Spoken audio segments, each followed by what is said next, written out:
Leave Nation, we are back. Time for another IG Live. Thursday is, again, a nuts day. It's all interviews and hangouts and podcasts, and mostly me being a guest on other people's shows, but I'm excited to be able to sometimes bring people on into my community here for you guys to learn from and get inspired by. So we had an awesome session, a surprise session earlier today with Garen Jones, and now I want to introduce you to somebody new that maybe you know. Let's bring him in and see what he's got to say, share his story, his perspective. I'm excited. Sent you the invite. And there he is. My man. How you doing? How you doing? Good, man. So, ladies and gentlemen, Ben Diesel Donlow in the house. Actor, entrepreneur, speaker, motivator. What else do we add to that list? Man, I just like to sum it up and just say a muse, just inspiration to people. I like that, man. So I thought we'd bring Ben on just to share his perspective, everything that he sees going on, try to share his story. Are you in Ohio right now? Yeah, I live in outside of Youngstown, Ohio. Got it. So for everybody, watching, how are things happening there? What's your take on what's going on right now? Any advice, perspective? I'd love to hear what you got to say, man. Right. As you know, Evan, it's a lot going on in our community, probably your community as well. Right now, what's going on in our city is just a lot of people just want to change. People in the office, people that working with the police, they want to just, justice for, that man, George Floyd, which, he's done a lot of positive things. His, what happened to him, caused a lot of things to, open up for us as a, African-American race. So we just, honored for that, number one, and, showing gratitude to him. And, it's just right now in the city, I just see a lot of people, starting to come together and starting to pull together. So that's what I've seen going on. I'm curious about your experience in the acting world. So we had, we're going to be launching a video on Morgan Freeman on our Black Excellence channel. And in the 80s, Morgan Freeman was blackballed by Hollywood because he was asking too many questions about race. You're right. There was a script he was working on, or he auditioned for, where there was like 7 scientists and then like a janitor and a mechanic, and the scientists were all white and the mechanic and the janitor were black. And he's like, well, how come I got auditioned to be the mechanic or the janitor? Like, why can't it be a scientist? And they just blackballed him. Like, this guy asked too many questions. Don't cast him in any roles. So you being in that world of acting, how are you finding? Is it better than it was in the 80s? Are you hopeful? Are you getting opportunities? Like, where do you see it? Personally, for me, man, I had to earn my way up. So when I first started acting, I was just a background, player. Just trying to figure, how it all worked. And eventually, when the more you raise up, the more you climb the ladder. It is, some people that have those type of clicks. I experienced some stuff on one of the shows I worked on when I was a stunt actor, because I do stunts as well.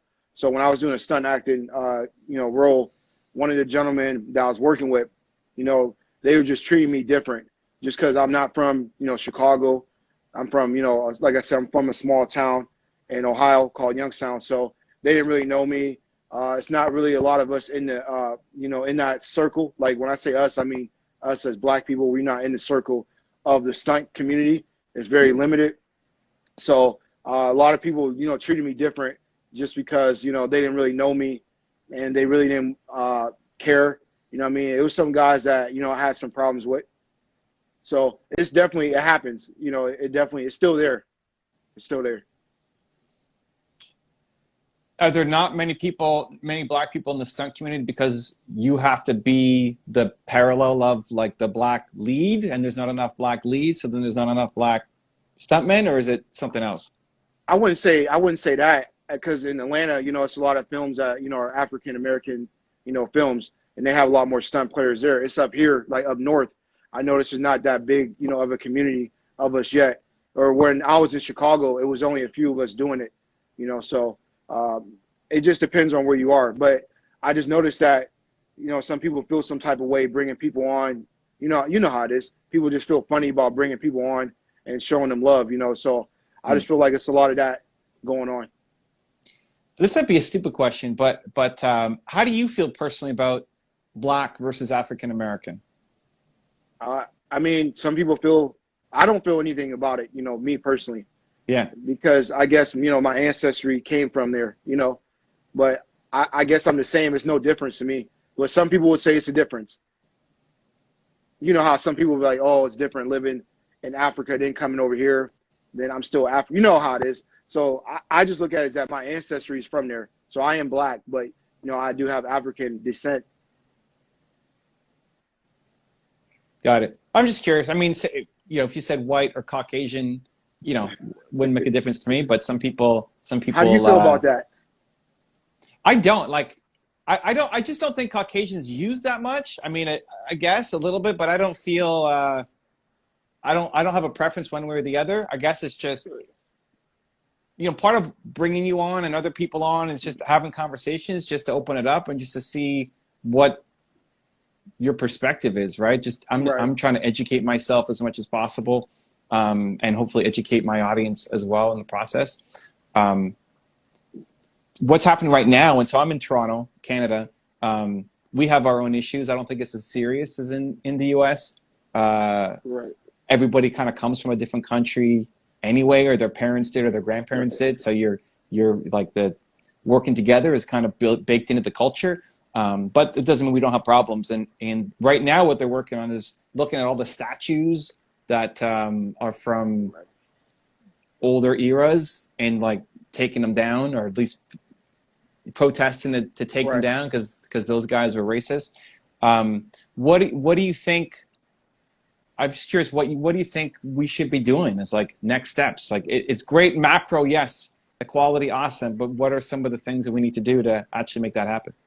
I mean, we need to have a plan. I think we need to have a plan and a strategy of what, you know, what we're trying to, like, what kind of world are we trying to live in? You know, I think we need to have an idea of what that world looks like. You know, right now everybody is, you know, we need equality. We need equality. We need all those things, but we need to have a new world we live in. What kind of world are we trying to paint? You know what I mean? Like, what kind of rules are we need in place so this doesn't continue to happen like that? You know what I mean? What happened to that man, that shouldn't happen to anybody. You know, that hurt everybody. Me, you, your community, everyone's affected by that. You know what I mean? So we just need to limit that type of stuff, you know? So I think we need to, you know, check the people that's in office, check the people, and, you know, hold them accountable. Make sure that everyone's, you know, I see a lot of things right now. A lot of the bigger athletes in America, they're spreading the voting policy and stuff. They're trying to show awareness with the voting and who's in office, you know, who's your local leaders. You know, I think we need to start with that and start with, you know, giving these police officers better training, better, you know, situations. So if they get faced in that situation again, that they can handle it correctly. So if we so you said office, if we pulled out Trump for a week and we're putting Diesel in, or I don't know who the governor of Ohio is, but you pick. Like, you're in for a week, you get to make some changes. What are you applying? What are we doing? What are the changes coming? First off, I'm calling Michael Bernard Beckwith. First off, I'm calling him the legend. That guy, yeah, that guy right there. And if you saw the video with him and Lewis, that was a great video, by the way. But I mean, it's hard to not have a Michael Beckwith video that's not great, dude. Man, Evan, bro, I learned so much from this guy. I learned a lot from you as well. You know what I mean? But if I was in office, I don't know, man. I'm calling Michael Bernard Beckwith. That's what I'm calling. First person. First person I'm calling. He's got your back foot. Okay. So this is great. And also, I mean, talk about a pioneer in the, I don't even know what you categorize him, spiritual, personal development. I mean, he's got it all kind of mixed into one, but definitely a pioneer in that field. What are you calling him to ask him? You're now President Diesel for a week. We're calling Michael Beckwith as our first call. What are we asking him? I'm calling him how to bring peace to the world, you know, because he's a peaceful person. He's a peaceful leader. He Hmm. spreads agape message, which means love. You know, so I'm calling him to share that type of mentality. How do we spread this? And what ways do you think we can build the better world we need? Cool, man. Um, what are you doing now to kind of, because you look at your content and it's positive and aspirational and motivational. Like, what are you doing now to stay above the fray, to not get sucked in, to keep spreading light in a time like this? Right, right. So right now, like what I've been doing is just developing, you know, these other businesses I do. Hopefully that we could do it through shirts. You know, I've been doing shirts and, you know, creating my own apparel since like 2015. And, you know, in my office here, I got all the machines and all the stuff to create, you know, T-shirts and create positive shirts. And I got a group of people that I'm working with that, you know, we want to go around, you know, the United States and, you know, do a tour, some type of tour where we just spreading that inspiration message, spreading that positivity, you know, spreading that, you know, you can make an impact in your platform. You know, a lot of people think that you got to be big and big, like, you know, like the, you know, athletes and all that to have, you know, positive message, but you could do it right in your own, you know, circle. So that's what we want to do is, you know, bring that positivity, bring that inspiration to people. I saw a hashtag earlier today on Instagram that I liked, but I want your perspective. I forget exactly what it was, but it's like Black entrepreneur is Black power, or Black entrepreneurship is Black Right. power. I Something like like that. that, where like the idea is like, hey, it's like if you control the economics of it, if you take control and now you're hitting people in their wallets, that's how you can also spark change. Yes, government and policies and everything, but also like betting on yourself and becoming Yeah. an entrepreneur, which is like reminds me of you because it's like this is what you're doing, man. You're selling the t-shirts, you're getting the gear out there. Um, so where's the state of Black entrepreneurship? Like, what's your view on that? I've been preaching this for like 6 summers, 6, 7 Mm. summers ago, you know, like that we need more. Uh, I don't like this category and saying Black entrepreneurs, but right now that's what we're talking about. I just think we need entrepreneurs, period. But right now, I've been speaking 6, 7 years ago that you need to have ownership of your own business, your own entity, your own calling, like sort of like what you've been doing. You've been doing this for how long? Just wondering. 11 years on YouTube. Oh my gosh, bro.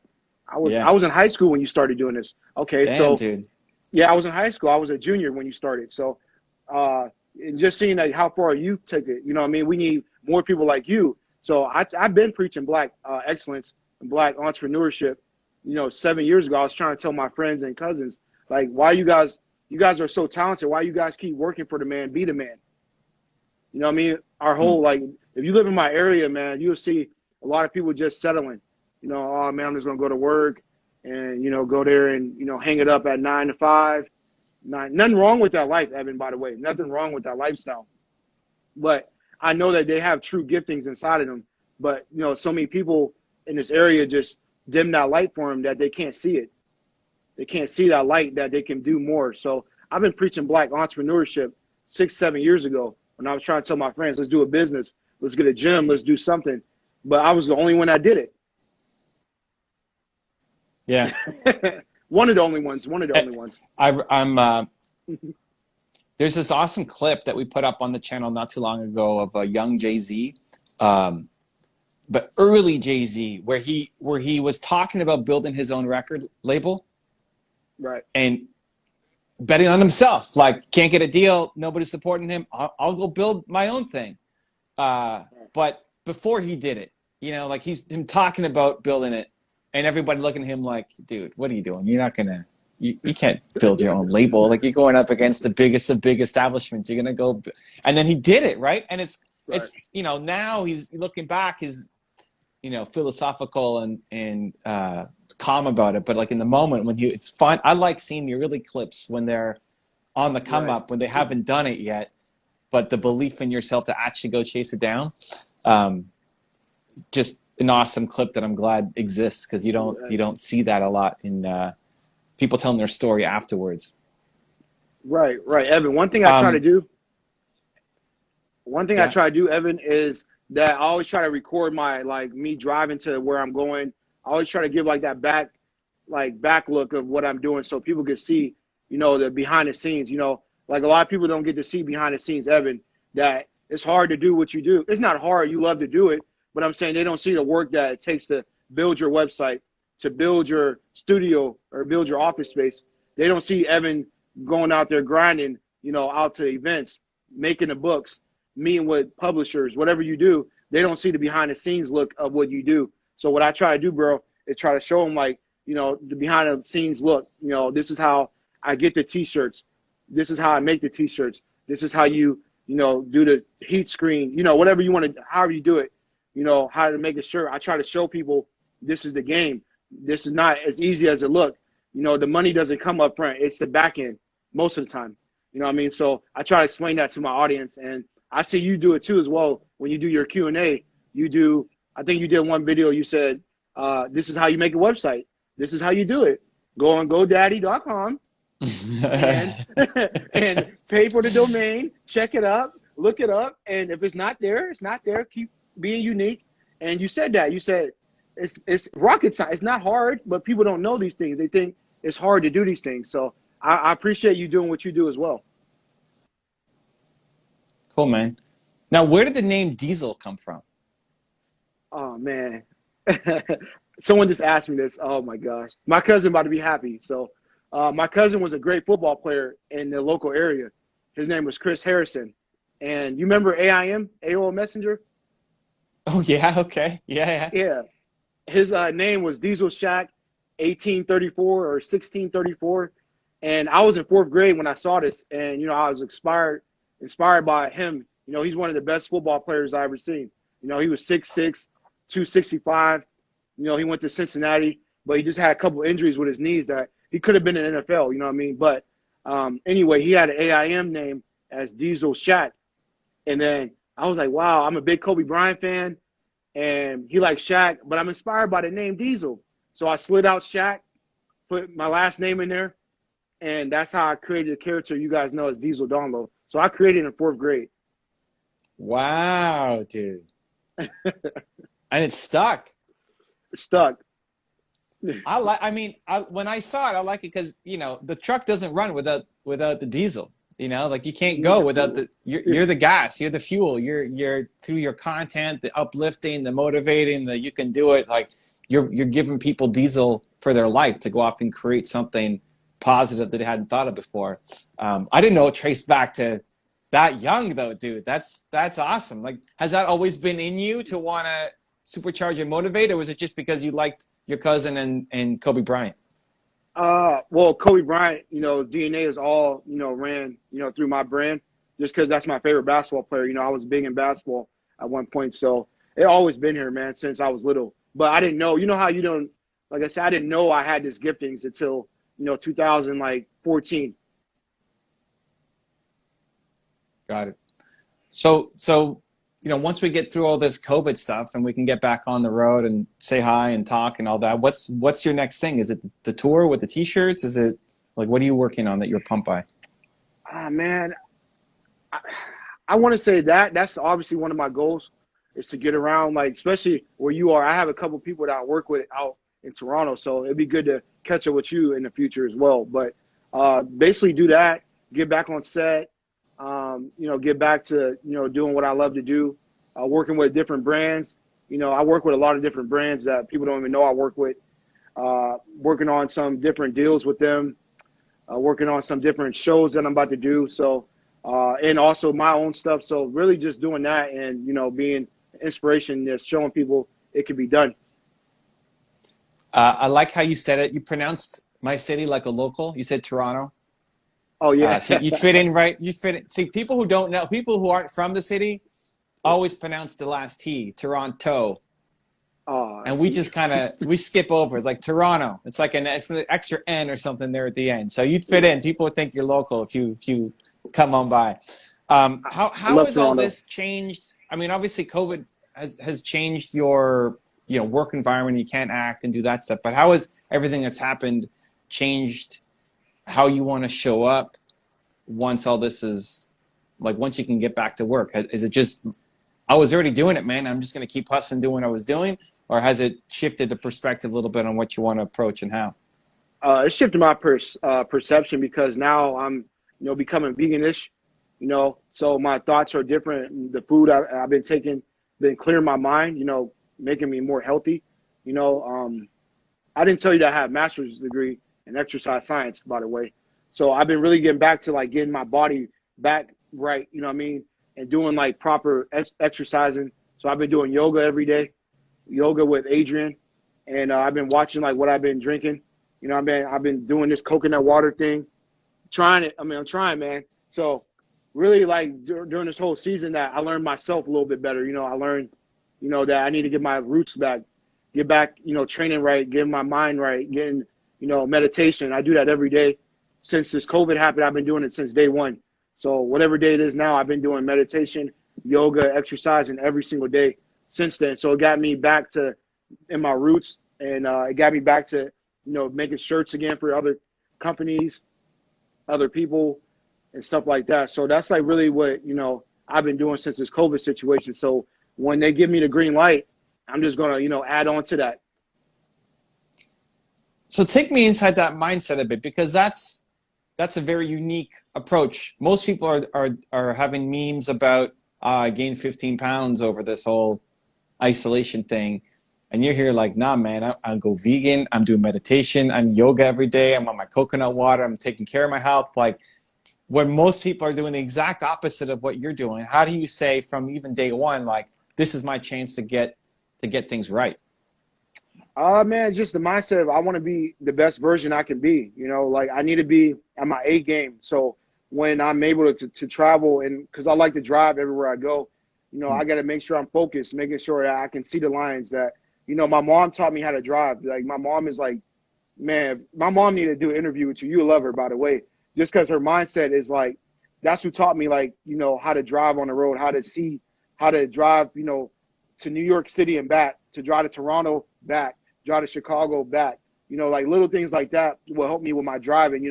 This stuff right here is helping me get back to that, focus like on the road. So I've been reading a lot of books as well. So I don't know if you heard of the book, The Power of Concentration by Thomas. No. You'll thank me for it later. You'll thank me. But look All it right, up. okay. I send you the link. I send you the link, and you might do a thing on him one day. But I started reading, like concentrating on little things, So during this whole COVID situation, it allowed me to do that. So my mom, being the person she is, it helped me. Like my mom taught me like how to drive, like with no glasses. She couldn't really see when I was younger, so I was her pioneer. You know what I mean? So when I was like, I like to drive everywhere. I like to drive to Atlanta, and work and be there for a couple of weeks and come back. People are like, how do you do this? It's just in your mind. If I think positive, if I think that, I'm going to be careful, I'm going to train, I'm going to eat right, I'm going to make sure that, I focus like on driving and concentrating on the goal, that it helps with the mind. So you always got to have concentrated goals. Has Mama Donlo ever done an IG Live? No. No. I want to be her first, man. I think we need to schedule that up. I will definitely. Let's make that happen. Let's bring her on. Does she even have an Instagram account? Yeah. Okay, cool. I tell her. I like it, man. I think that's cool. Yeah, okay, you'll like we'll make her. it happen. You'll like her. Her mindset is there. Her mindset. Dude, I like her already. Cool, man. Well, I appreciate the time.